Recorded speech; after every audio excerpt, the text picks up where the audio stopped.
Как я могу пропагандировать здоровый образ жизни и при этом пить вино? В последнее время я очень часто начал попадать в ситуации, когда я прихожу вечером с женой в ресторан, это после 8-9 вечера, заказываю еду, заказываем вино, и меня узнают люди. И люди меня узнают как человека, который пропагандирует здоровый образ жизни, который рассказывает, как нужно питаться, как нужно жить и так далее, но при этом сам все нарушает. Как вы знаете, меня воспитал и вырастил буддийский лама.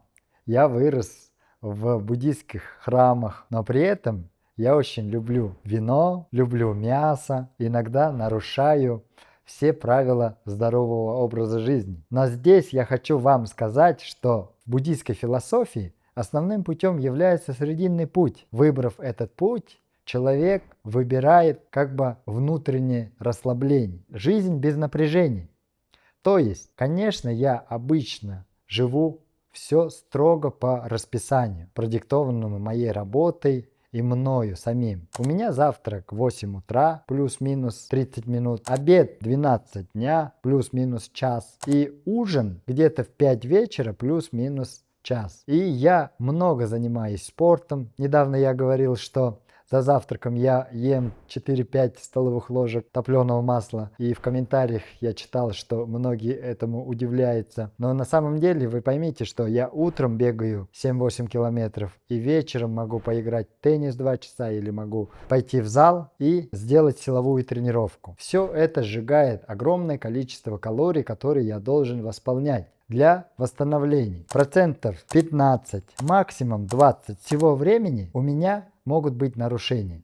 Это походы с друзьями вечерами в ресторан, покушать, выпить что-нибудь, да? Или это могут быть званый ужин. Если меня кто-то пригласит, я не прихожу и не сижу, и говоря о том, что я не ем после 6 или не пью вино и так далее. Я расслабленно приду, поговорю, повеселюсь, выпью, съем всем, чем угощают и так далее. Но и мы ходим с супругой иногда вечерами посидеть, поговорить, расслабиться. И, конечно, это происходит с бутылочкой вина или иногда даже с шампанским. Скорее всего, этот ролик вы будете смотреть уже после финала чемпионата Европы по футболу. А я очень люблю футбол. И сегодня будет финал. И у меня есть планы на вечер. Финал начнется в 10 вечера. Я планирую купить немного пива, сидеть со всей семьей и смотреть финал, пить пиво и чем-то закусывать. Я знаю истовых зожников и восхищаюсь ими. И вижу в выбранном ими пути чрезмерность и самоистязание. А я не люблю себя истязать. Я люблю получать удовольствие от жизни. Я никогда не говорил, что я не пью вино. Но и не говорил, чтобы другие люди тоже не пили вино. Но, конечно, о вреде вина я говорил, о каких-то закономерностях. Но есть индивидуальности, да. Вот мой образ жизни мне позволяет делать иногда нарушения. И эти нарушения, они никак не сказываются на моем здоровье. Но почему-то люди думают, что я не пью. Забавный факт в том, что люди, мои пациенты, поздравляя меня с каким-нибудь праздником, они начинают со словами: «Вы, наверное, не пьете, и мне дарят банку меда». Но и я мед-то не очень люблю. В чем же суть этого рассказа? В том, что я выбираю срединный путь.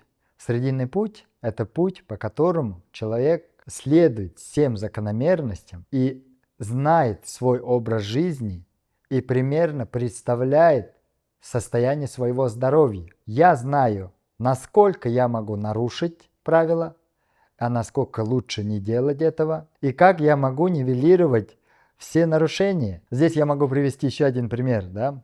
И удивительный пример для меня, по крайней мере. Люди, когда идут в отпуск, почему-то они приходят из отпуска более измученными, уставшими, чем они уходили в отпуск. Это для меня удивительно, потому что для меня отпуск – это время, когда я могу зарядиться, когда я могу полностью собрать свой организм, привести свой ум в нужное мне состояние и восстановиться, как говорится, recovery на все 100%, да, и прийти уже работать с новыми силами. Когда мои пациенты после отпуска приходят и жалуются на то, что они поправились на 2-3 килограмма или еще что-то у них случилось, я всегда удивляюсь. Связано это с тем, что мы неправильно расставляем приоритеты. К чему я все это?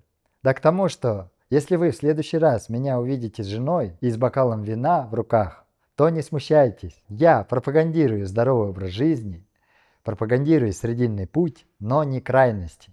Получайте от жизни удовольствие.